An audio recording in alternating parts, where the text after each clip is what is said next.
Imagine saving a powerful ally from total ruin. You expect them to rescue you in return, but instead you are erased from their memory. This is the reality for Joseph in Genesis 39. He is a Hebrew slave, held in an Egyptian dungeon for a crime he never committed. This darkness sits in direct opposition to his past.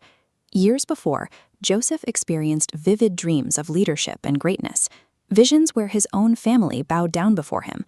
Now those promises are being measured against his present chains.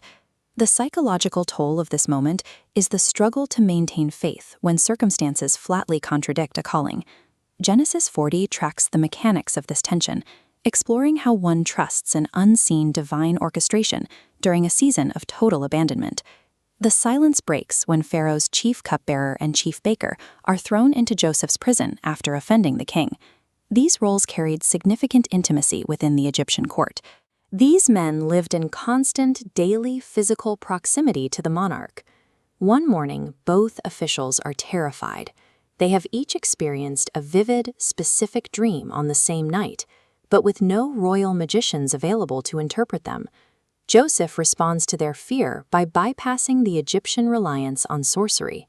He states that interpreting dreams is exclusively the business of God. Assigning this power to a singular, unseen God subverted the entire polytheistic religious establishment of Egypt. It was a dangerous assertion of divine sovereignty. Joseph interprets the cupbearer's dream of a three-branched vine. In 3 days, he will be restored to his position at Pharaoh's side. Joseph makes a transactional plea, asking the cupbearer to use his restored influence to secure a release for his cellmate. The baker's interpretation is the opposite. His dream of 3 baskets means that in 3 days, Pharaoh will have him executed, and his body will be consumed by birds. This verdict reflected the absolute life and death authority of the Egyptian monarch over every subject. On the 3rd day, Pharaoh's birthday, the restoration and the execution happen exactly as Joseph predicted. But despite the flawless prophecy, the setup for a rescue fails. The cupbearer returns to his life and completely forgets Joseph, demonstrating the fragility of human alliances.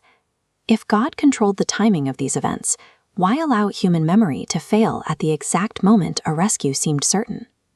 An immediate pardon would have likely resulted in Joseph living as an obscure, freed foreigner. He would have been safe, but disconnected from his destiny. 2 years pass before Pharaoh himself is haunted by a dream that his own experts cannot explain. This 2-year gap synchronized Joseph's release with Pharaoh's crisis. It ensured that when Joseph was eventually remembered, he was moved from the dungeon to the prime ministry. This specific timing placed Joseph in a position of authority to save Egypt and his own family from a coming global famine.